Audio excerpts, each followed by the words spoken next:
roles that we need to recruit for. Where do we start, Jamie? We've acted fast, we've hired slow, we've acted fast, we've taken a methodical process in terms of recruiting.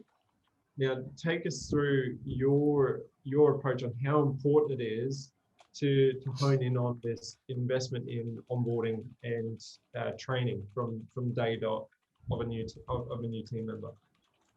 So to recap, Brenton, you really want to know like the steps. If someone's starting tomorrow after you've been through the recruiting process, what does the next 30 to 90 days look like? Yeah, and then I would really like to drill down into what that looks like from a finder, minder, grinder. I think the run rate, I don't look at it line by line every expense because they. Sorry, Gabrielle. Yeah, so, I'd like to dive into, to start with, what your focus is, whether they are a finder, minder, or a grinder when they come in the door, how you approach onboarding. Yeah, so look, there's different idiosyncrasies there, whether they're obviously offshore or onshore, but then there's also common traits that you'll have between both. So yeah, look, to start off, really the first thing you want to do is, as part of the recruitment process, so if I step back a little bit, is essentially who are they going to report to? So who is the senior client manager on their team, and who is the senior production manager, and you would introduce them to both those people. So one of the first things you'd want to do from day one, so if they're in the Philippines, is get on a call and welcome them to the firm, introduce who they'll be going to work with, and the key people there is the senior client manager.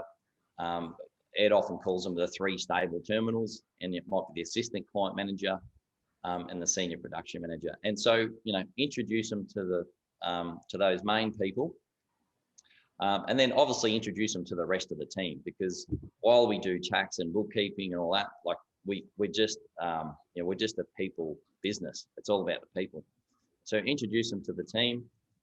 That'd be the first thing. The other thing that we do is then I really like to give them a letter from myself as the owner or the founder or the CEO, whatever you want to call it. And we do have a sample letter in the Wize Vault about this. And that letter really should set the scene around the culture of the firm. Ed has a really good example, I think, that Chan and Naylor use. We've just modified it and used that. Things that you want to talk about in that letter, and go through that introduction with the senior client manager and with the person, is things about the culture of the firm. One of the things is responsiveness, responsiveness to your team members. And some of the time when, depending on who you hire too, responsiveness to the clients as well. And that's a really critical one. The other one that you can cover as well in that is it's probably more softy sort of touch. People talk about mission, vision, and values. So you can talk about, what's the vision and mission of your firm as well in that introduction.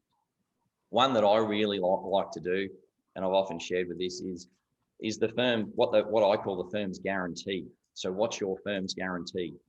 Another way to word it is, what's your firm's unique selling proposition? What is it about your firm that is different to every other firm in your mind? So I call that the firm's guarantee. And I really love, whether it's a finder, a minder, or a grinder, I love everyone to know what that is. I don't expect them to know off by heart. The finders need to know that off by heart, because one of the first questions a new client will have as well, why should we come to Sky Accountants? And so they need to know that off by heart.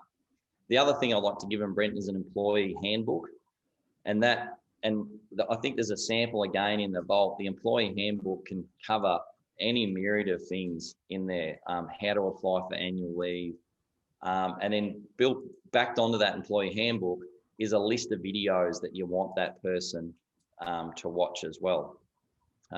Then some of those videos, we actually just refer straight back to the Wize Vault. So we'll just reference that to the Wize Vault, and they can have a look at some of those videos as well. And then not only that, it's all your internal videos, so your how-to videos as well that you've got on your own intranet. Okay. And so yeah, it's probably